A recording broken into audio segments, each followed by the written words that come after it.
ఇక పాస్టర్ పగడాల ప్రవీణ్ మృతికి సంబంధించిన పోస్టుమార్టం రిపోర్ట్ను ఇప్పటికీ పూర్తిగా బయటకు రిలీజ్ చేయలేదని ప్రజాశాంతి పార్టీ అధ్యక్షుడు కేఏ పాల్ అసహనం వ్యక్తం చేశారు. పాస్టర్ మృతిపై అనుమానాలున్నాయని ఎంతమంది చెప్పినా ఏపీ ప్రభుత్వం రోడ్డు ప్రమాదమని కేసు ఎందుకు క్లోజ్ చేస్తుందని ప్రశ్నించారు.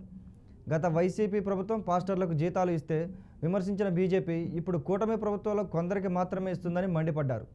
ప్రభుత్వానికి పాస్టర్లు అమ్ముడుపోవద్దని చెబుతున్న కేఏ పాల్తో మా ప్రతినిధి Abdul Basith face to face.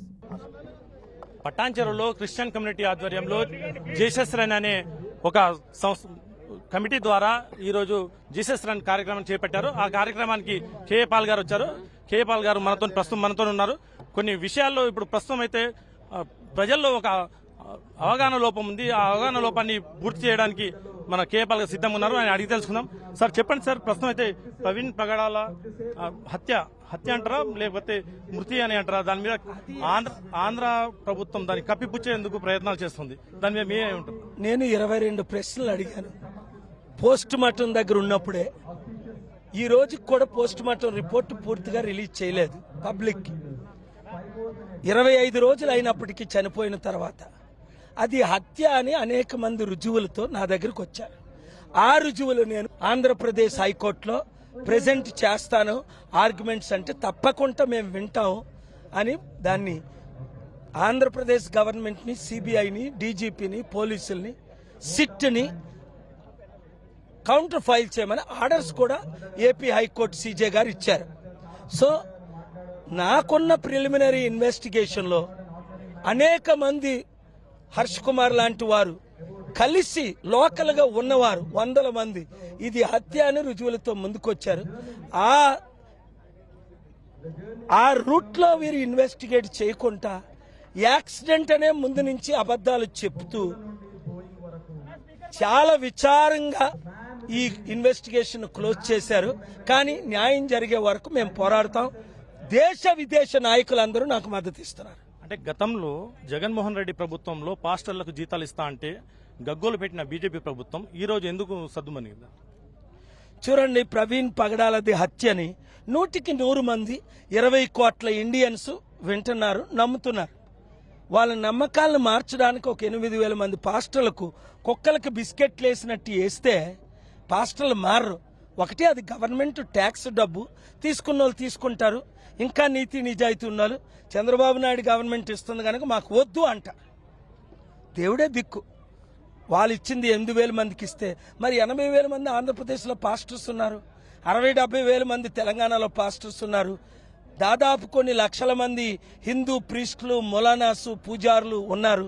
మరి వాళ్ళందరికీ ఇవ్వాలి కదా ఆర్టికల్ 14 సమానత్వం. మరి కొంతమందికే ఎవరికి టీడీపీ తొత్తులు చెప్పిన ఏజెంట్లు దొరికిన లిస్టుకి మాత్రమే ఆ 8,000 మందికి 5,000 ఇస్తారట. వాళ్ళు తీసుకోవద్దని నేను అంటున్నాను. తీసుకున్న సత్యాన్ని అమ్ముకోవద్దు.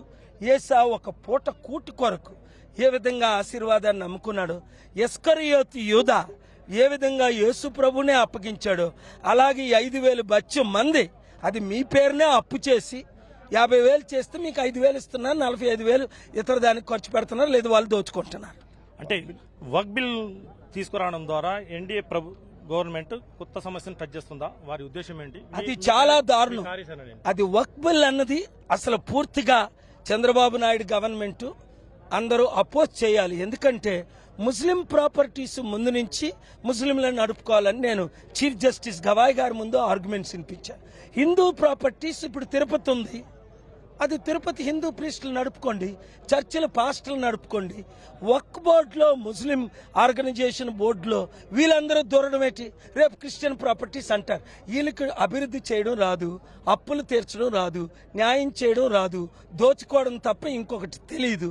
కనుక ఎక్కడ దోచుకోవాలి, అదాని అంబానీకి ఎలాగ అమ్ముడు పెట్టాలి. అంటే ఇప్పుడు ప్రస్తుతం అయితే ఆంధ్రప్రదేశ్ మరియు తెలంగాణ ప్రభుత్వాలు భూములంతనే ప్రభుత్వం నడిచే విధంగా ఉంది. ఆ భూములంతనే మేము కొనసాగిస్తామని చెప్తున్నారు. ప్రస్తుతం అయితే ఈ హెచ్యూ భూములతో పాటు అమరావతి భూములు అమ్ముతున్నారు. దాని మీద మీరు ఏ విధంగా చూడండి? ఆంధ్రప్రదేశ్ లో 11 నుంచి 13 లక్షల కోట్ల అప్పు, తెలంగాణలో 9 నుంచి 10 లక్షల కోట్ల అప్పు చేయడమే వీళ్ళకొచ్చు. అప్పులు కూడా దొరకట్లేదు. అందుకే ఇప్పుడున్న పార్టీలన్నీ అవినీతి, అక్రమ, కుటుంబ కుల పార్టీ. 5% ఉన్న రెడ్లు 12 మంది ముఖ్యమంత్రి ఎలాగయ్యారు? మేము 60% ఉన్నాం. మా బీసీలు, నేను కానీ మా బీసీలు కానీ ఒక్కడిని ముఖ్యమంత్రి ఎందుకు చేయలేదు కాంగ్రెస్ పార్టీ? 2-3 కులాలే, 2-3 పార్టీలే, 2-3 కుటుంబ పార్టీలే దేశాన్ని నడుపుతున్నాయి. పాలన రావాలి, పాలన మారాలి. 7569441275కి వాచ్ చేస్తున్న ప్రతి ఒక్కరు 7569441275 ఈ రోజే 10 రూపాయల మెంబర్షిప్ తీసుకోండి, 100 రూపాయల మెంబర్షిప్ తీసుకోండి, 100 మందితో మెంబర్షిప్ తీసుకోమనండి. విదేశీ డబ్బు స్వదేశ రాజకీయాలకు వాడకూడదు గనక 44 సంవత్సరాలు నేను అందరికి డొనేట్ చేశాను. ఇప్పుడు మీ పార్టీ ప్రజాశాంతి పార్టీని మీరు గెలిపించుకోవాలంటే బహుజనులకు, ఎస్సీ, ఎస్టీ, క్రిస్టియన్, ముస్లిం, బీసీలకు అధికారం రావాలి అంటే 3 కులాలే 3 కుటుంబాలే వేలడం ఆపేయాలంటే మీరందరూ మెంబర్స్ అవ్వాలి, గ్రూపులు పెట్టాలి. నిజామాబాద్, కరీంనగర్, ఒంగోలు, నెల్లూరు, ముందు ఆ నియోజకవర్గం పేరు కేఏ పాల్, మీ పేరు, గ్రూపు పేరే పటాన్ చెరువు. వచ్చాను పటాన్ చెరువు, కేఏ పాల్, రంజా, మీ పేరు ఏదైతే అది, రాజీవ్ అయితే రాజీవ్, అలా గ్రూపులు పెట్టుకోండి, 100 మందిని చేర్చండి. నేను మిమ్మల్ని త్వరలో కలుస్తాను. ప్రపంచ శాంతి కోరుకునే కేఏపాల్ గారు ప్రస్తుతం దేశంలో జరుగుతున్న ఈ ఘటనలను ఏ విధంగా తీసుకుంటారు? దాన్ని మీరు ఏ విధంగా మీ ప్రజాశాంతి పార్టీతో చెప్తారు? గత వారం టర్కీ, యూరోప్ లో సమిట్ జరగడానికి కారణం ఏంటంటే శాంతి ప్రపంచంలో తక్కువైంది. శాంతి రావాలి, ఇండియాలో శాంతి రావాలి, ఇండియా ద్వారా దేశం, ప్రపంచం బాగుపడాలి. ఇండియా చైనా కంటే, అమెరికా కంటే ముందడుగులో ఉండాలంటే పాల్ రావాలి. Only doctor K A Paul can do it. Thank you.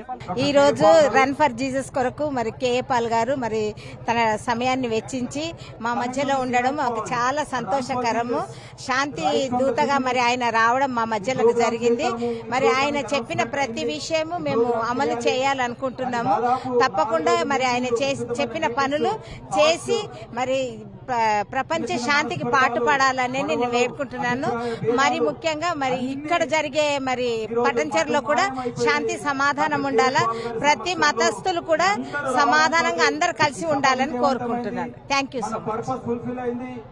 ఈ రన్ ఫర్ జీసస్ ఈ రోజు ఇంత జయప్రదంగా చేసిన ప్రతి ఒక్క సంఘ కాపరులకు కానీ, డిఎస్లకు, మరి మమ్మల్ని ప్రేమించి వచ్చిన కేఏ పాల్ అన్న గారికి మేము ఎంతగానో రుణపడి ఉంటున్నాము. మరి ఈరోజు క్రైస్తవులలో ఇంత ఐక్యత వచ్చిందంటే మెయిన్ యూత్ పిల్లలు అనుకోవచ్చు. ప్రతి ఒక్కరు ఎవరికి భయపడకుండా మా దేవుడు గొప్పవాడు అని చాటి చెప్పే ధైర్యము ఈరోజు సమకూర్చుండంటే ఆ యేసుప్రభుకే కృతజ్ఞతాస్తుతులు చెల్లించుకొంచున్నాము. మరి ఒక్క ప్రవీణన్న చనిపోయినంత మాత్రాన మళ్ళా క్రైస్తవత్వము ముగించబడదు. ప్రతి ఒక్క ఇంట్లో, ప్రతి ఒక్క స్థలంలో అలాంటి ప్రవీణ్ ప్రగడాల వంటి యూత్ పిల్లలు ప్రతి ఒక్కరు పైకి లేచినట్లయితే ప్రపంచంలో అందరికన్నా ముఖ్యంగా మన క్రైస్తవంలో ఎక్కువ మంది ఉంటాము. మన ప్రోత్సాహము, మన పైనున్న పెద్దవాళ్లకు ప్రోత్సాహం మనకు ఎంతైనా అవసరము. మనం ఈ లోకంలో ఉన్నంత కాలము యేసుక్రీస్తు నిమిత్తము ముందుకు సాగాలని మీ అందరికీ హృదయపూర్వకంగా వందనాలు చెల్లించుకొంటున్నాను.